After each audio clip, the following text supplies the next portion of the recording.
ব্লগটা দেখে নিশ্চয়ই বুঝতে পারছো যে কিসের ব্লগ। হ্যাঁ, আজকে আমার সোনার জন্মদিন, মানে এই দিনে সে আমার কাছে এসছে, তাই এই দিনটা আমার কাছে বিশাল স্পেশাল। নমস্কার, মিশুক দীপা চ্যানেলে তোমাদের সকলকে স্বাগতম। এখানে সোনা আমার চান টান করে রেডি হবে, আর তারটা আমি ঠাকুর ঘরে ডেকেছি, তাকে পুজো করাবে বলি। তো মা সকাল সকাল পায়েসও রান্না করে নিয়েছিল, আর বাবুকে একটু তুলসী ফুল দিয়ে আশীর্বাদ করে দিচ্ছেন।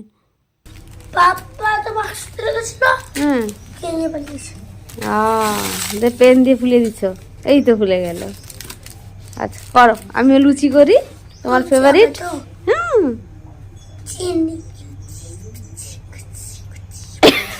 আজকে একটু বেশি আদুরে হয়ে গেছে, এটা একটু বেশি আদুরে হয়ে গেছে আজকে। আজকে বার্থডে বয়টা বেশি আদুরে হয়ে গেছে।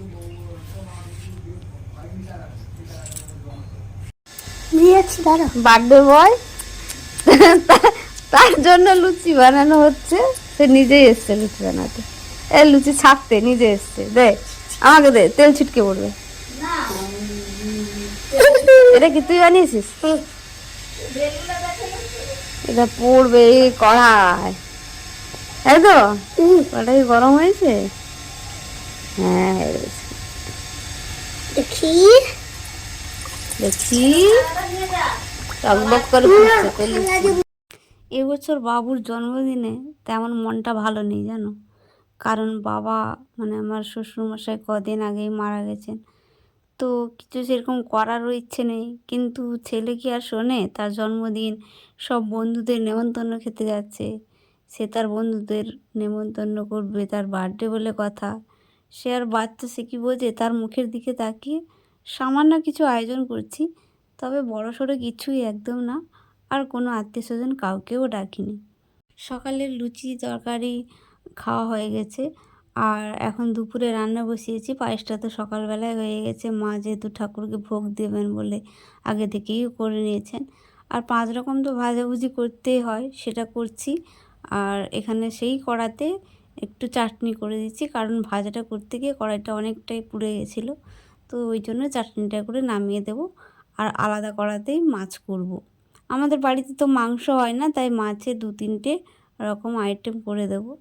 আর গুড় দিয়ে বাবু চাটনি খেতে ভীষণ ভালোবাসে, তাই গুড় দিয়েই করে দিচ্ছি চাটনিটা। এদিকে দেখো রান্না বান্না শেষ হয়ে যেতে 1-2টো ছবি নেব বলে বাবুকে একটু ফুল বাগানে নিয়ে এসেছি, কিন্তু এই ফুল গাছ আমার দেরি করে একটু লাগানো হয়েছে বলে ফুল এখনো হয়নি। আরে বাবা রে, বার্থডের খাবার হচ্ছে এটা।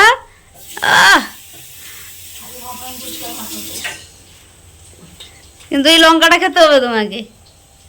হ্যাঁ, এই খাস না, কাঁচা লঙ্কা খাস না, খাস না। हम भी आ गया। अब भी आ गए। हम पहले किधर से शुरू करें? ফুলকপি, ফুলকপি ভাজাটা তার ফেভারিট। সে তুলে তুলে যতক্ষণ থেকে ভাজা হয়েছে তো তুলে তুলেই খাচ্ছি। हम यहाँ से शुरू करें। ये क्या है? সিম, সিম ওটা। সিম খাবে না? ঠিক আছে, শুরু করো, তাড়াতাড়ি খেয়ে না, দেরি হয়ে গেছে। সিম তুলে দিই। করছিস কেন? যেরকম সাজিয়ে রাখা হয়েছে সেরকম সাজিয়ে আরামসে খাবে। একদম চলো, দুপুরে তো খাওয়া দাওয়া শেষ। এবার যতটুকু সন্ধ্যের সময় বাচ্চারা আসবে, যেহেতু কেক কাটার জন্য ডেকেছি কয়েকজনকে, ওর বন্ধুদেরকে, তো তার জন্য একটু ছোটোখাটো কিছু তো আইটেম করতে হবে, কারণ বাচ্চারা আসবে। তাই একটু ফ্রায়েড রাইস করে দিচ্ছি, আর করব ফুলকপি রোস্ট। তো আর তো পায়েস আছে, কেক আছে, আর তাই জন্য আমি একদম দেরি না করে রান্নাটা করতে চলে এসেছি।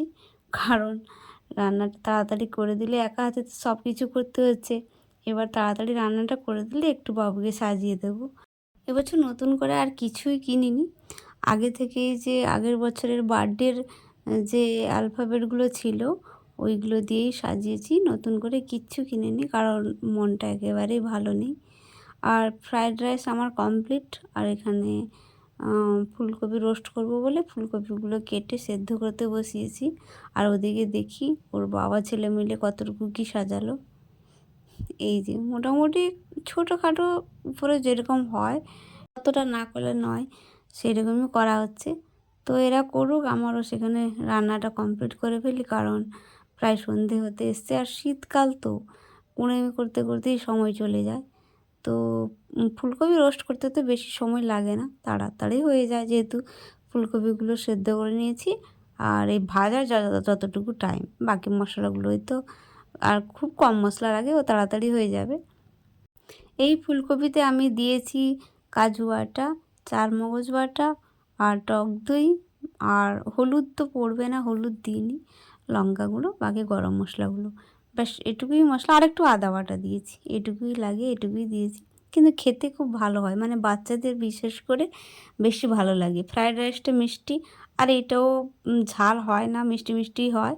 তো দুটোই বাচ্চাদের দিকে খেয়াল করে, যেহেতু বাচ্চারাই আসবে, তো বাচ্চাদের দিকে খেয়াল করে দুটোই করা। তো চলো, প্রায় কমপ্লিট হয়ে গেছে। এবার রান্নাটা হয়ে গেলে আমি ওদিকটায় একটু যাব।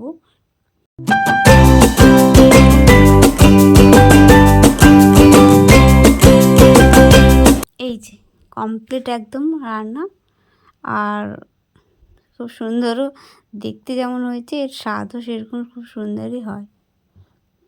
ব্যাস এটা এইভাবে ঢাকা দিয়ে রাখি। বাচ্চাদের খাওয়ার সময় যদি ঠান্ডা হয়ে যায়, তাহলে আরেকটু গরম করে দেবো, কারণ শীতকাল তো গরম গরম ভালো লাগবে। তোর সাথে ছবি তুলতে হবে। লাইট একটু সামনে দিকে করলে হবে তো, মাদুরের উপরে। ওই সরে যা সেখান থেকে সবটাই মডিফাইড। জ্বালিয়ে দাও, দিলে তুলবে। বাবা রে, কি রে মিষ্টি happy birthday to you, happy birthday to you, happy birthday dear uncle, happy birthday to you. খাচ্ছে না নাকি কিছুটা? এর আগে ওরা না না হ্যাঁ সব ওই নিচু ব্যাগটা রাখ, ওই আর ও তুই তোর মাম্মামকে তোর বাপ দিদুনকে খাওয়া, দিদুনকে তাকে একটু খাইয়ে দিই। না এটা দিন তো খাওয়াতে না বলেছিল। পুরা সাই দিল কাটছু খাইয়ে দাও সেটা পুরো। কে পাপাকে খাইয়ে দাও। দাঁড়া আটকে গেছে। খাও তো ভালোভাবে খাওয়া। আমাকে ঠিক আছে, সবাইকে কেটে দিয়ে জানা। আরে ছুরি দে বাবু, ছুরি দাও। ও বার্থডে ভাই, একটু একটু একটু একটু বেশি না। ঠান্ডা লাগছে। এবার খাওয়া দাওয়ার পালা, আর এখানেই ভিডিওটা রাখছি। কিন্তু কেমন লাগলো আজকে জন্মদিনের এই ভিডিওটা, সবাই কিন্তু অবশ্যই জানিও যে এই ভিডিওটা কেমন লেগেছে আজকে।